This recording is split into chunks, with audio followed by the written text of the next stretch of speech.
Good afternoon. A question for Sergey Viktorovich.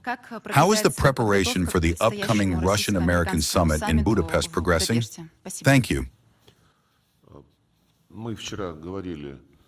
Yesterday, we had a rather detailed conversation with Marco Rubio in accordance with the agreement reached between two presidents on October 16th during their telephone conversations.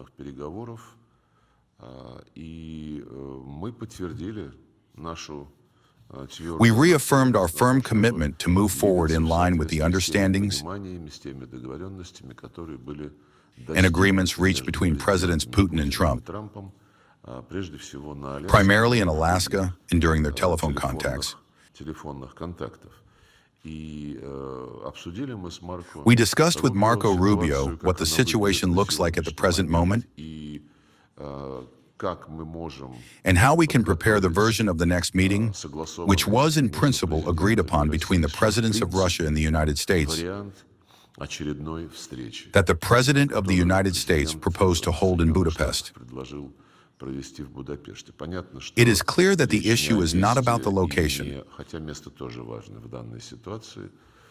Although the location is also important in this situation, considering the wave raised by those who would not like to see the European Union as an association of sovereign states, but would prefer that all issues be resolved within the framework of Brussels bureaucracy. Still, the main thing is neither the place nor the dates, but how we will move forward on the substance of those tasks that were agreed upon and on which a broad understanding was reached in Anchorage. We agreed to continue these telephone contacts in order to better understand where we stand and how to move in the right direction. Today, I was surprised to read that, according to CNN, the meeting between Putin and Trump may be postponed, since after our conversation with Marco Rubio yesterday,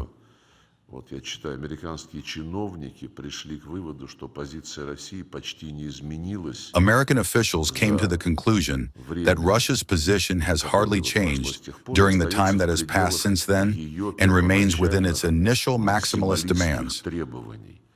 The unscrupulousness of many media outlets in the West is well known. CNN is also famous for this. They are generally inclined not towards serious analytical work, but towards such simple slogans that are thrown in and driven into the information recipient. I would like to officially confirm that Russia has not changed its positions compared to the understandings that were reached during the lengthy negotiations between Putin and Trump in Alaska.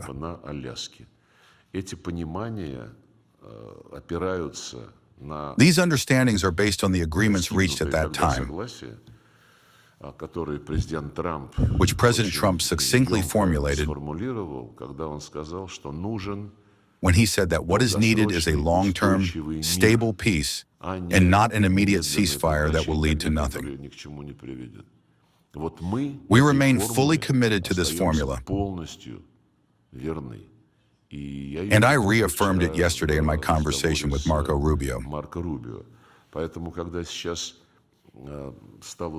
Now we have begun to hear from Washington that it is necessary to stop immediately, that nothing more should be discussed, and to let history be the judge. Well, you see, if we simply stop, this means forgetting about the root causes of this conflict, which the American administration, upon Donald Trump's coming to power, clearly understood and voiced. I mean ensuring the non-aligned, neutral, non-nuclear status of Ukraine, which implies the rejection of any attempts to draw it into NATO. And I mean ending the actual genocide of the Russian and Russian-speaking population, which the Kyiv regime had been engaged in even before Zelensky came to power. At that time, they were legislatively prohibiting all imaginable and unimaginable rights of a national minority, as it is formally considered in Ukraine. But in reality, the majority of the population of Ukraine speaks and thinks in Russian. The ban on the Russian language in all spheres of life is an absolutely Nazi regime. Zelensky himself had long been striving for this. At some point after Macron, Starmer, and Ursula von der Leyen stopped mentioning the need to inflict a strategic defeat on Russia, they began to call for an immediate ceasefire.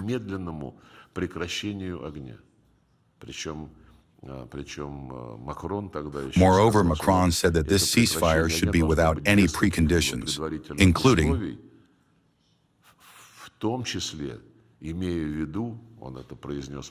as he said publicly, that no one would be able to restrict the supply of weapons to the Kiev regime. Well, as the saying goes, the hat caught fire. It immediately became clear what this truce is needed for.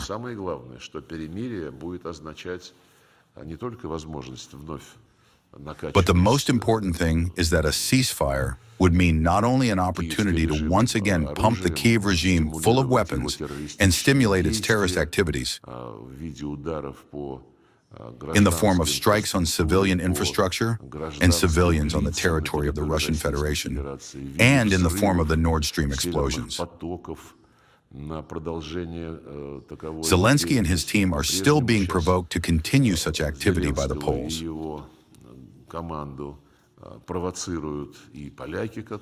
They justified this terrorist act. I mean the attack on the Nord Streams. The Poles themselves are also ready to carry out terrorist acts. I heard that Mr. Sikorski threatened that the security of President Putin's plane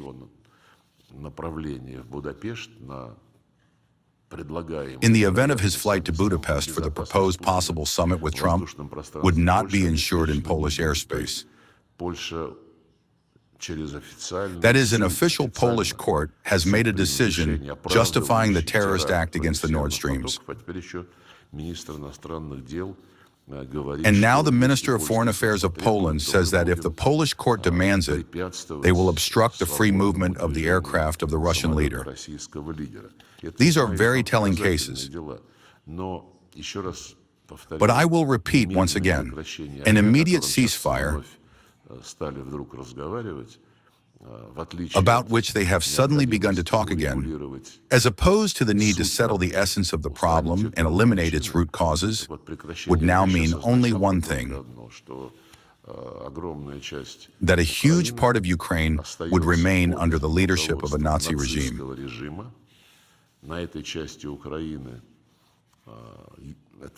This would be the only place on earth where an entire language is legislatively banned. Not to mention that it is an official language of the UN and the language spoken by the majority of the population. This is what those people want. The ones who have now started to persuade our American colleagues to change their position and not strive for a long-term, sustainable settlement, but to simply propose a stop and then let history be the judge. We know who is engaged in this. Those are the European patrons and masters of Zelensky.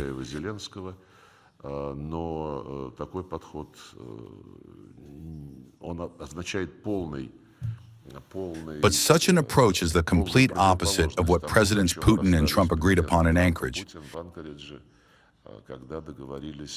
when they decided to focus precisely on the root causes and on the necessity to refuse dragging Ukraine into NATO, and to fully ensure the lawful rights of the Russian-speaking and Russian population. We remain ready to continue this work. Спасибо большое. На этом завершаем пресс-конференцию.